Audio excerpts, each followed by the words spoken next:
Hello friends, welcome back to your own channel trade target. जब भी हम किसी कंपनी का एनालिसिस करते हैं तो किन बातों के ऊपर हमको बहुत ज़्यादा ध्यान देना चाहिए, वो कौन से रेशियोज हैं जिनको हमें कंसीडर करना चाहिए। ऑल्दो इसका कोई एक बेसिक रूल नहीं है, डिपेंड करता है। जब भी हम किसी इंडस्ट्री को एनालिसिस करते हैं, जैसे बैंकिंग के लिए करते हैं, तो उसके कुछ और पैरामीटर होता है। रियल एस्टेट को अगर हम कंपेयर करने की कोशिश करते हैं या फिर एनालिसिस करते हैं तो उसके कुछ और पैरामीटर होते हैं।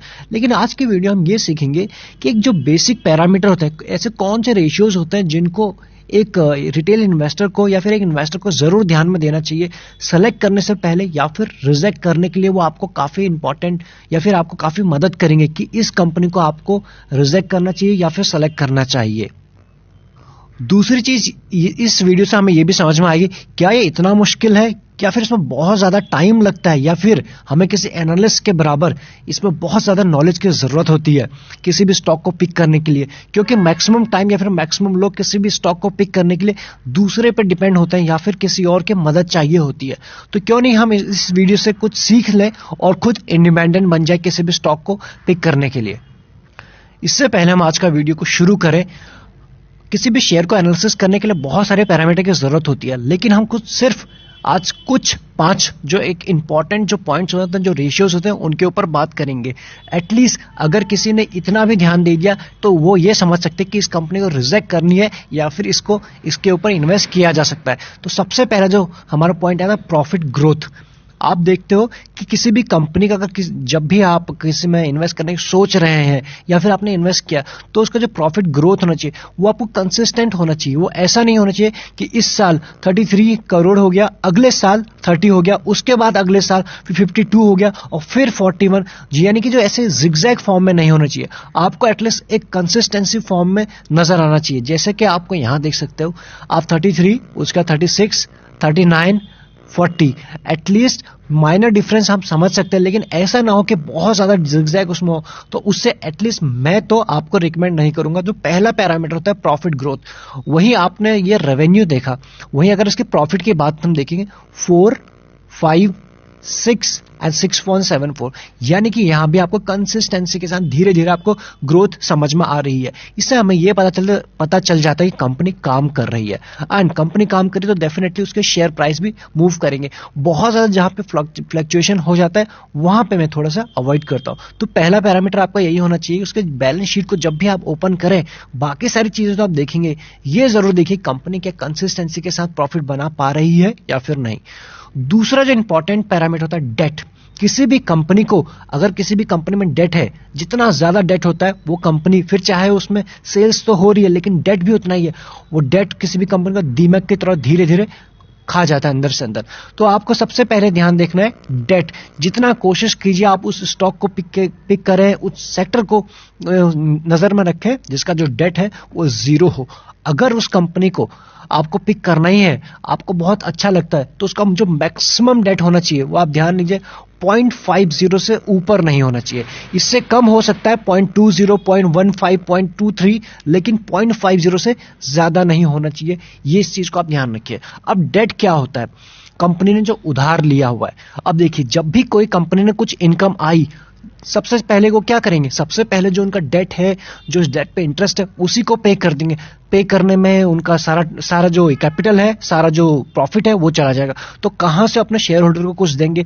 कहां से वो कंपनी के ग्रोथ के लिए एक और नई कारखाना खोलना है, फैक्ट्री खोलनी है, ओपन करना है, या फिर कुछ और भी चीज हो सकता है, तो कहां से उस कैपिटल को मैनेज करेंगे? और दूसरी चीज ये होती है, प्लस कंपटीशन के साथ, जो उनके मार्केट में जिन कंपनीज के साथ उनके कंपटीशन चल रहा है, उनको कैसे compete करेंगे? क्योंकि उनके पास एक्सपेंशन करने के लिए, इनोवेशन करने के लिए उतना कैपिटल तो होगा नहीं, और जो भी प्रॉफिट आया वो सारा का सारा डेट में चला गया। तो कोशिश यह है कि एटलीस्ट कंपनी डेट फ्री हो या फिर कम से कम डेट हो, तो उसके बेसिस पे कंपनी आने वाले फ्यूचर में टाइम में कंपटीशन को अच्छे से बीट कर पाए, मैच कर पाए और इनोवेशन कर पाए अपने प्रोडक्ट में। तो इसलिए आपका दूसरा फोकस इस चीज पे काफी इंपॉर्टेंट होना चाहिए। तीसरा जो आपके लिए इंपॉर्टेंट होना चाहिए, रिटर्न ऑन इक्विटी। ये ROE भी कहते हैं हम जब भी शाम को ट्रेड टारगेट, जब भी एक वीडियोस लेके आते हैं शाम को जिसके थॉरली हम एनालिसिस करते हैं, तो ये जरूर डिस्कस करते हैं। तो ये क्यों इंपॉर्टेंट होता है आप यहां समझ लीजिए। यहां से इसका जो बेसिक पैरामीटर है, जिन लोगों को पता है बहुत अच्छी बात है, जिन लोगों को नहीं पता है आज हम बताने वाले हैं। एक बेसिक एटलीस्ट 15 होना चाहिए इसका ROE, और एटलीस्ट 20 से आपको ऊपर होना चाहिए। अब इससे आपको क्या समझ में आता है, पहले यहाँ ये चार्ट आपके सामने है, ये आप देखोगे, क्या हमें सिर्फ 1 साल का ROE देखना है, 2 साल का देखना है? आपको अगर किसी कंपनी का एनालिसिस करना है इन्वेस्टमेंट पर्पस के लिए, तो आपको बिल्कुल थॉरली उसको अच्छे से देखना होगा। आपको उसको एटलीस्ट 5 साल 10 साल पुराना देखना होगा, कंपनी किस तरह से ग्रो कर रही है, उसका ROE क्या हो रहा है। तो आप यहां देखोगे जो हमारा पैरामीटर है 15 से 20 से ऊपर ही हो तो और अच्छा है, यानी 20 से और भी ज्यादा हो 25-30, वो अच्छी बात है। आप यहां देखोगे 5 साल में इसका 23 था, 23, 3 साल में 21 है, और 1 साल में 25 है। यानी कि जो हमारा मिनिमम जो क्राइटेरिया है 15 और उसके बाद 20 से ऊपर, ये कंपनी वहां पे उसको बिल्कुल 5 साल में आपको उसको मैच कर रही है, तो वहां पे इस हिसाब से हमारे ये फिट बैठता है। तो आपको इस चीज के ऊपर भी ध्यान देना होगा कि जो भी ROE है उस कंपनी का वो 20 से ऊपर हो या फिर मिनिमम 15 ही हो। तो इस तरह से 3 पॉइंट पे अगर आपने देख लिया तो आप बहुत सारे जो शेयर हैं आप उनको यहां से रिजेक्ट कर पाओगे इन तीन पैरामीटर के बेसिस पे। नेक्स्ट पैरामीटर को हम देखने की कोशिश करें, चौथा ROCE, जिसे हम कहते हैं रिटर्न ऑन कैपिटल एम्प्लॉयड।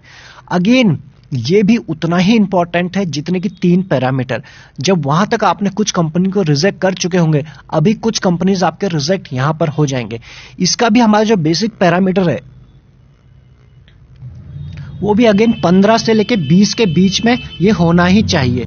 और आपके सामने जो एग्जांपल ओपन है, आप यहां देखोगे इस कंपनी ने अगेन पिछले 5 साल में, ये 1 2 3 4 5 साल की बात हो रही है यहां पे, इस कंपनी ने जो हमारे जो पैरामीटर्स हैं वहां पर भी ये कंपनी अच्छे से फिट बैठ रही है, यानी कि मिनिमम 15 और उसके बाद 20 से ज्यादा ही हो रहा है। यहां पर भी आप देख सकते हो इधर। तो क्या बता रहे हैं हमें ऐसे कि कंपनी जो हमारे जो पैरामीटर है उस हिसाब से कंपनी अच्छा है, आप इसमें इन्वेस्टमेंट कर सकते हो। जब हमारे ये चीजें तो पता चल गई, 4 पैरामीटर हमने जो फंडामेंटल के जो होते हैं यहां तक देख लिए। अब उसके बाद एक और पैरामीटर होता है, वो होता है आपका P ratio, price to earning, क्योंकि इसके बेस पे आपने कंपनी तो डिसाइड कर दी कि अब ये कैसे पता चले किस प्राइस पे लेना है, या कंपनी ओवरबॉट है, कंपनी अंडर वैल्यूड है, कंपनी फेयरली रीजनेबल प्राइस पे मिल रही है। उसके लिए आपको उसके पी के साथ, यानी सबसे पहले उसको पी चेक करना होगा कि किस पी पे चल रहा है। ऑल्दो इसका मतलब बिल्कुल नहीं होता है, लेकिन 2 चीजें होते हैं पी का। जो जनरल हमारा माइंड में बैठा हुआ है, जनरल हमको सिखा दिया जाता है कि लो पी मतलब अंडर वैल्यूड है, अच्छा है, हाई पी मतलब ओवर वैल्यूड है, खराब है। ये हमें एक जनरल सिखा दिया जाता है, सम हाउ ये काम भी करता है, लेकिन इसको बिल्कुल एक थंब रूल लेके हम नहीं चल सकते कि अंडर का लो पी है तो मतलब कंपनी अच्छा ही है, इन्वेस्टमेंट कर लेंगे। 5 रुपए का भी शेयर महंगा हो सकता है, और जो MRF है 75-70 का है वो भी सस्ता हो सकता है। तो आप समझ रही है इस चीज को कि 5 रुपए का शेयर भी अगर महंगा हो सकता है तो किस बेसिस पे महंगा हो सकता है। जब हम उसकी बैलेंस शीट को पढ़ते हैं, उसके कंपेयर करते हैं, उसके ग्रोथ को समझते हैं, उसके बेसिस पर भी हमको 5 रुपए का शेयर महंगा लग सकता है, और जो 75,000 का भी शेयर हमें सस्ता लग सकता है, उसमें लोग इन्वेस्टमेंट भी करते हैं।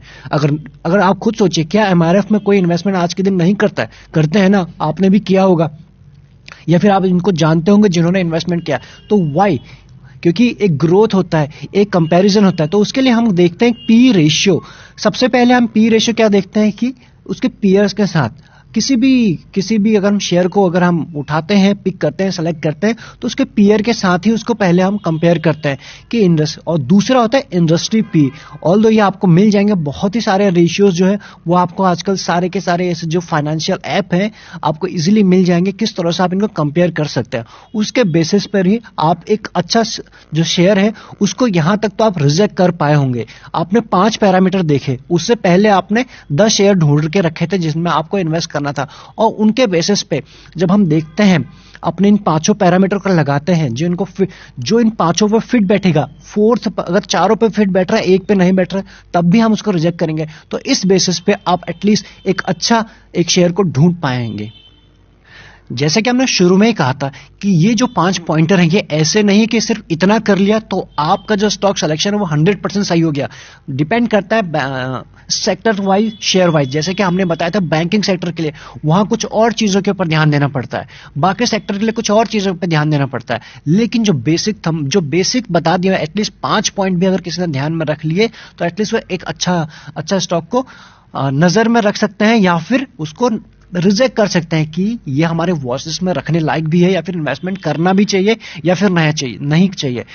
तो आई होप कि आपको इस वीडियो से कुछ समझ में आया हो कि कौन से पॉइंटर हैं जिनके ऊपर हमें ध्यान रखना चाहिए। नेक्स्ट जो वीडियो आएगा इन्हीं पॉइंट को हम या फिर और भी जो पॉइंट होते हैं उनको कवर करने की कोशिश करेंगे और थोड़ा सा डिटेल में जाने की भी कोशिश करेंगे कि एग्जैक्टली ये पी रेशियो क्या होता है, ये ईपीएस क्या होता है, और भी जितने ये आरओई क्या होता है, कम है क्यों है, या फिर बैंकिंग सेक्टर में कौन कौन सी चीजों का या फिर कौन कौन से रेशियोज का हमें ध्यान रखना चाहिए। तो ऐसे नेक्स्ट वीडियोस हम लाते रहेंगे। ऐसे वीडियोस के लिए आपको सिर्फ सब्सक्राइब कर देना है और एक लाइक कर देना है। बाकी अगर आप चाहते हैं कि हम किसी और चीज का जो सीरीज है उसको शुरू करें, आप वो भी बता सकते हैं। इस वीडियो में इतना ही, मिलते हैं नेक्स्ट वीडियो में। Till that I am happy investing and thank you so much.